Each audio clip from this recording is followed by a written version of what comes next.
The purpose of this video is to explore cure depth with various types of gels. I noticed that when using dual forms for practice, I wasn't getting a full cure through the product. It's also to assuage the fears of undercuring when using dual forms, especially high apex dual forms.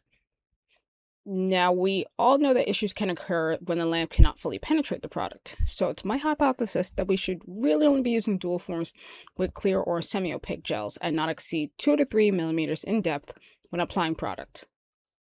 Now, my own nails are 6 weeks old. They were cut down, but I used dual forms with a semi-opaque gel, specifically natural pink one step, and I had no issues when curing. Now, onto the experiment itself. So, I established a few controls. I'm going to be using the same dual form the entire time. I picked this one because it's the one that all the major brands resell. Let's be honest, they all come from the same manufacturer on Alibaba. If you see a box and it has 12 spaces for the tips, it's really all the same people. There's even a space for the label.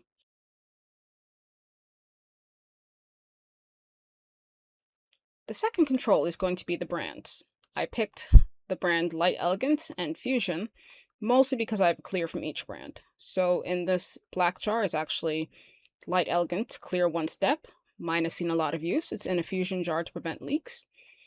The next selected one was Natural Pink Fiber. There's also the One Step and Cool Gel variant, but the fiber variant was closest to me.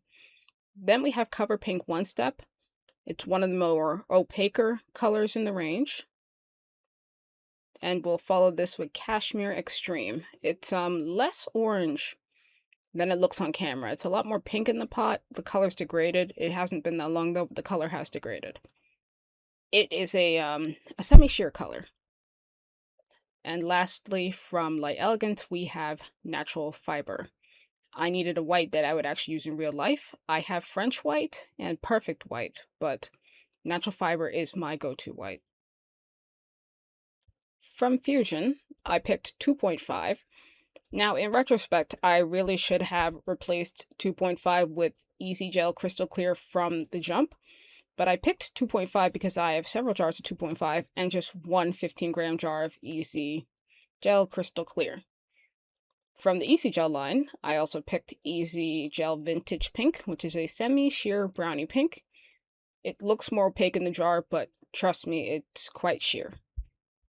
Following this is a very popular color from Fuzion called SL Undercover. I used the SL variant, even though it's a more flexible variant, and that's only because 5 was not open. This is a semi-opaque color. After this, I picked my go-to covering gel because it's more peachy than Cover Pink, and it is called Cover Me. It's semi-opaque. Lastly is Ivory. I don't have Wish, but I do have Ivory, and I believe both are very similar. It's equivalent to Ellie's Marshmallow, and I needed a white from the brand. The jar of Nude was not open, and that would probably have been the most color equivalent to Natural Fiber. The next control is going to be the same Pink Cure lamp from Savvyland, the same main lamp from iGel Beauty, and the same practice finger with a smooth fake nail extension so I can pop off the extension. I'll also be using a caliper for measurements in millimeters. There's some literature I must examine at the end, and it uses metric. So I'm basically filling all of my dual forms the same way. I toss some product in at the length that I want and just layer it up. When I apply the form, I cover the nail, flash cure at the base, and then put it in the lamp. For this experiment, the whole assembly goes in the lamp for 90 seconds on the top, and then we flip the entire finger over and we cure for 90 seconds at the bottom, take off the form, and that's it. I did a few non-structured experiments where I removed the plastic and re-cured from the top, and there appeared to be no change. So, of course, after the flash cure, I do check the bottom.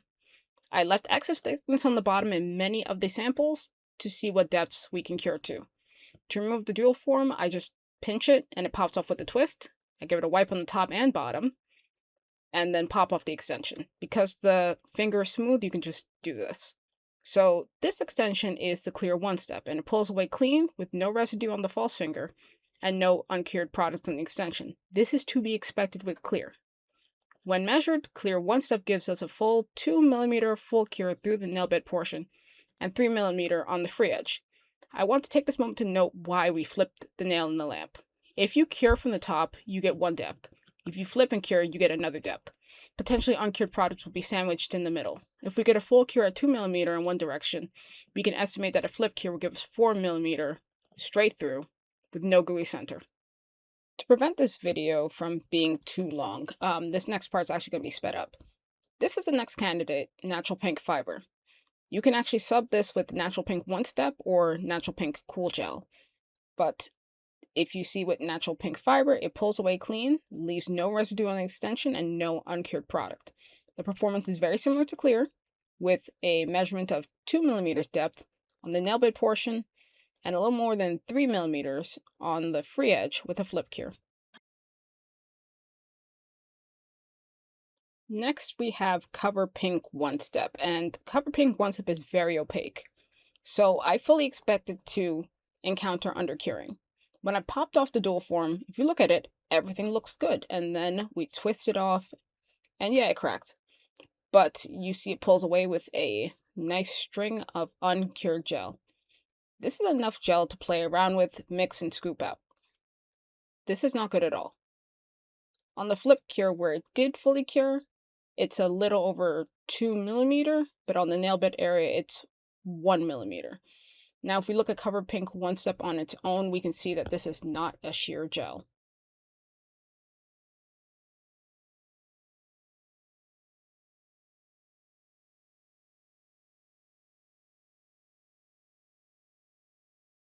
Next, we have the Cashmere Extreme.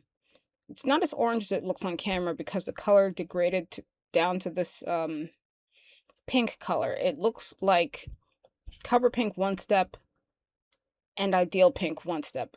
I don't know. It used to be perfect for my nail beds because my nail beds are peachier in color as opposed to pink, but now the gel is pink. It is a semi-sheer pink, however, in comparison to Cover Pink One Step. So when we do our extension, again, it looks perfectly good. Now when it's popped off, we see that there is a minor amount of residue left behind. Nothing like the previous candidate, though. If, when you make your nail, you put down a fully protective cured layer of product, and then apply the dual form, you'll probably be safe if you keep the depth low. The nail bed depth is 2mm after wiping and a bit under 3mm at the free edge with the flip cure. Last from Light Elegance is the iconic Natural Fiber. It's an off-white, but it is semi-opaque. The result for this, for me, was actually honestly surprising, because it performed very similar to Cashmere Extreme. I did end up with a bubble after I moved the extension. This is actually not uncured product. When you put product in the dual form, you have to be careful that it doesn't bubble, so I usually use a stick to apply the product. But fiber gel, it doesn't matter what color or formulation you have, it tends to bubble up a lot. You see me just poking at the bubble here. It's not uncured product. No uncured product was wiped out there. Now when measured, it is 3mm on the free edge where I flipped it over, and the nail bed cure is 2mm after wiping.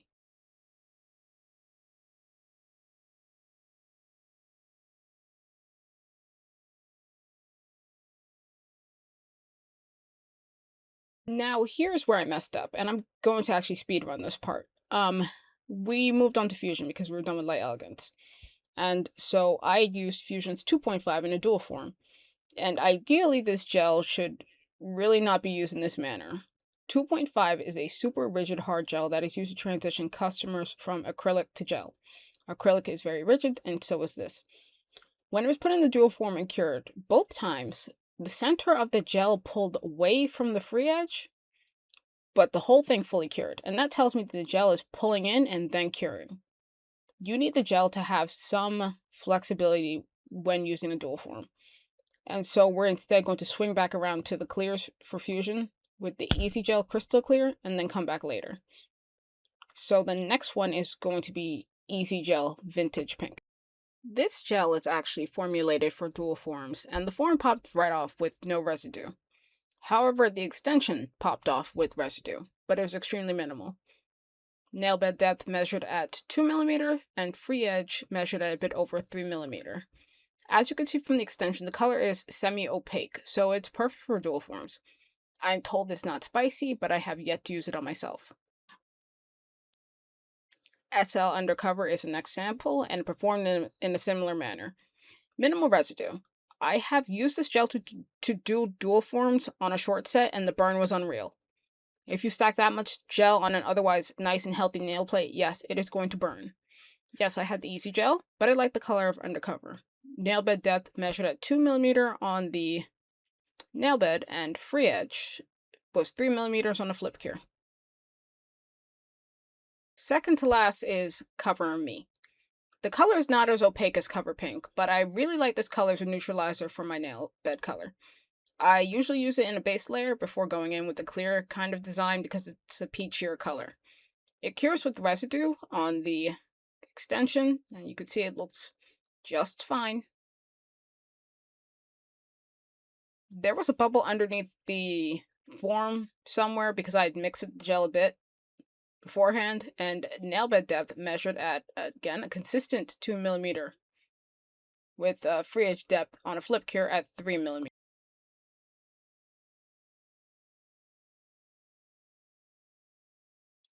Last of the opaque gels is going to be Ivory. So Ivory is actually not a solid white. If anyone remembers Young Nails' Snow or Light Elegance's Color Gel Marshmallow before they discontinued that line, it's very similar. It's a semi-opaque white. I want to also take this moment to denote how I do dual forms. My ideal shape is bring up the size of this extension while adding a bit more of material to the cuticle area to get rid of the sheerness at the cuticle line and make my fake nails look fake. Removal of this extension from the false nail left minimal residue because, again, it is not a solid white. Nail bed depth measured at 2mm and free edge depth at 3mm on a flip cure. The real last gel is going to be the Easy Crystal Clear to replace 2.5. This one's actually formulated for dual forms as well, just like the Easy Gel Vintage Pink. After curing, there is no cramp above this gel, and it pulls away cleanly from the plastic form, but there is minor residue on the false nail. The nail bed depth and free edge depth on a flip cure both measured 2mm. I believe I was being more conservative with this gel because I really don't have a lot of it.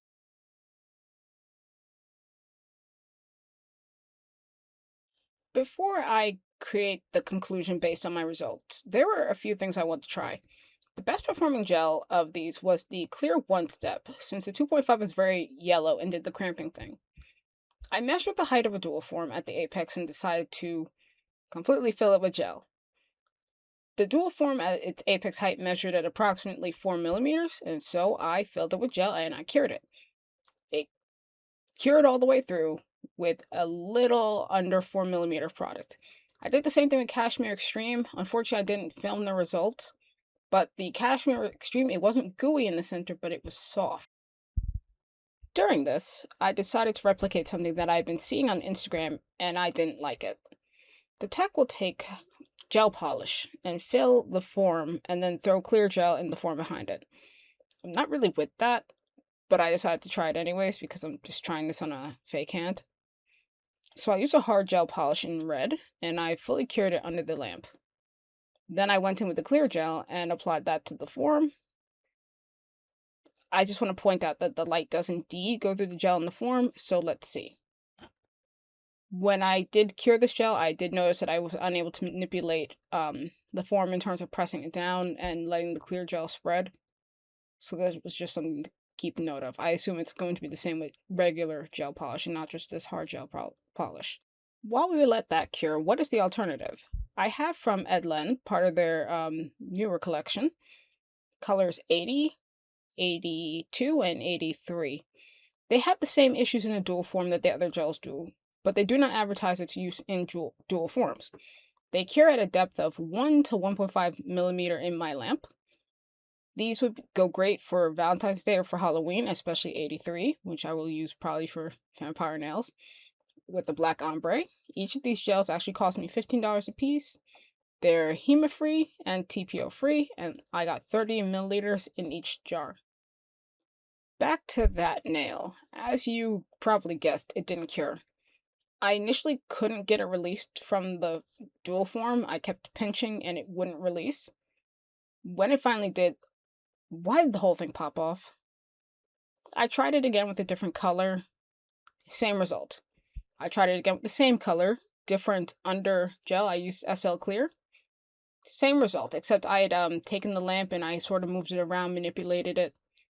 Same result. I get the feeling that the person cured around the nail because that stays bonded on with the bonder, and then they said, good.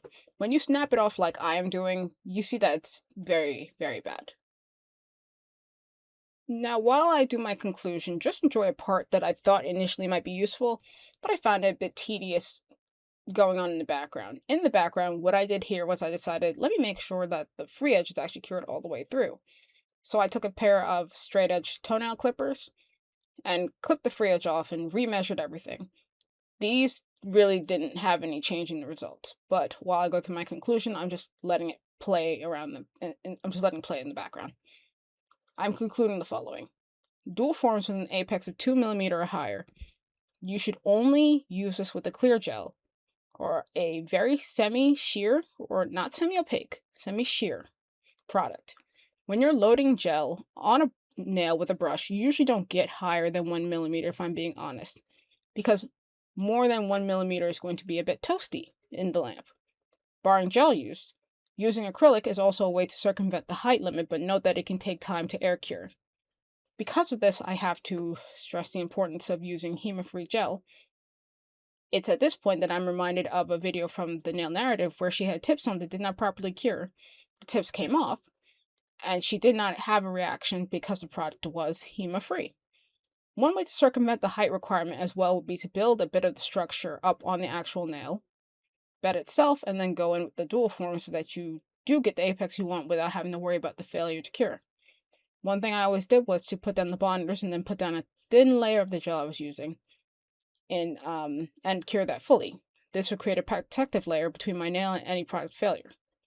Regarding the lamp, I want to just remove the lamp from the equation. I have an iGel Beauty Hybrid Pro 3.0 that was plugged into the wall. I did a 90-second cure to prevent any doubt of the cure. And a flip was done to show that you cannot cure underneath the nail extension down the nail bed because it will not cure all the way through, no matter how you angle your nail in the lamp. This lamp uses a dual cure 365 and 400 nanometer wavelength. The spectrum allows for a wide range of UV penetration, with the longer wavelength of 400 nanometer penetrating deeper than the 360 nanometer wavelength for a stronger cure. There are better lamps, like the Accents Hybrid Pro. They use a 420 nanometer cure wavelength, but remember that these aren't just your nails under this lamp. Your skin is here too, and your eyes. The closer you get to the visible violet light spectrum, the worse it can start to become for your eyes. And the gloves that they sell with some lamps don't really do much to block this from your skin because of your proximity to light. Now, there is one thing you may have noticed, and that's the cure depth for a lot of the products in this video seems to be 2 mm. Well, why is that? For that, I want to talk about limitations. I have no means of measuring the irradiance or dosage from my UV lamp. I do not have a spare $2,000 lying around to measure how well my UV lamp cures. This caliper and these gels, this is all I've got. Even then, it wouldn't matter because if you look at the value for irradiance, it is just a unit of power over a unit of surface area. So that's just the X and the Y, or the I and the J for my physics majors. For spectral irradiance, that's when you get a value that's a unit of power over a third dimension, Z or K, and the wavelength of the light source becomes a function of the equation, and then that helps you determine the depth. Now I'd like to reference some literature as to why we might have maxed out at 2 mm, and that is TPOL, or ethyl 2,4,6-trimethylbenzol phenylphosphonate. So we remember TPO, which was diphenyl 2,4,6-trimethylbenzoyl phosphine oxide. It was banned because they determined it to be cytotoxic in large quantities when fed to rodents. And so many companies switched to either TPOL or they switched to BAPO, which is bis 2,4,6-trimethylbenzoyl phenylphosphine oxide. So TPO, the powder, and TPO, the liquid, are very different. I believe that the powder was the better photo initiator, but now we have TPOL. So I did find one article that explored TPO for curing dental resins, where they noted that TPOL in thicker layers had issues curing. TPOL will absorb light from 350 to 430 nanometers with maximum absorbance at 371 nanometers, meaning you have to build your gel in layers or it is not going to cure well unless it is clear. There are other photoinitiators that cure at higher wavelengths, thus deeper. You get deeper cures, but that means they'd also cure under regular white light lamps, such as 610 nanometers cure, meaning if I just set it down on my desk, any visible light might just cure it.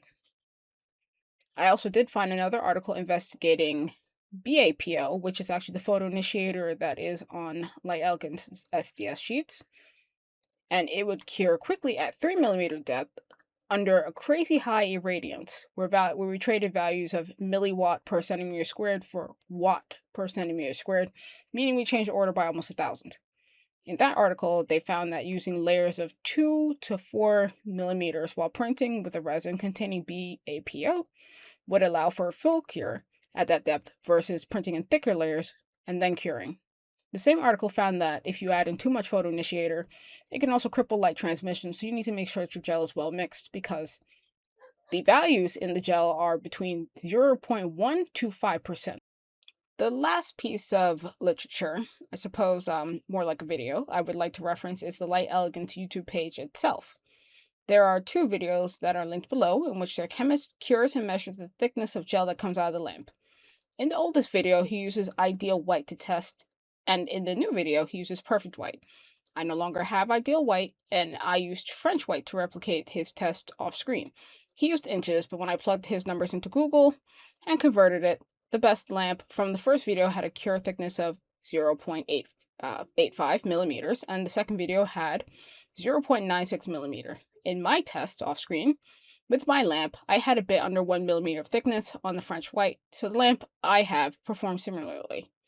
Perhaps it is time to invest in a working caliper so I can have more accurate results that I don't have to eyeball. Now that I've said all this, my conclusion is still only use dual forms with clear or a semi-sheer color. Not a semi-opaque color, a semi-sheer color. There's a difference. Make of this information what you will, nonetheless. I have no plans to repeat this experiment in any way, shape, or form, unless someone tells me something exceptionally tantalizing, but I would instead like to reach out to the community. I need to buy a new lamp, and I would like to know everyone else's cure tests with their lamps. Mine is 1.5 years old, used in a DIY environment, meaning it's not used every day or every hour. The lamp has had some power issues shortly after this and needs replacement, and while I'd like to go in again with the same lamp, I'm wondering if there maybe is something better out there. Leave a comment below, like and subscribe for more experimental videos like this, and also leave me some suggestions on what nail lamps to buy, hopefully not exceeding $150. Thank you. Just as a quick aside, the variables, the gels that were tested, their lot numbers and production dates will be in the description below.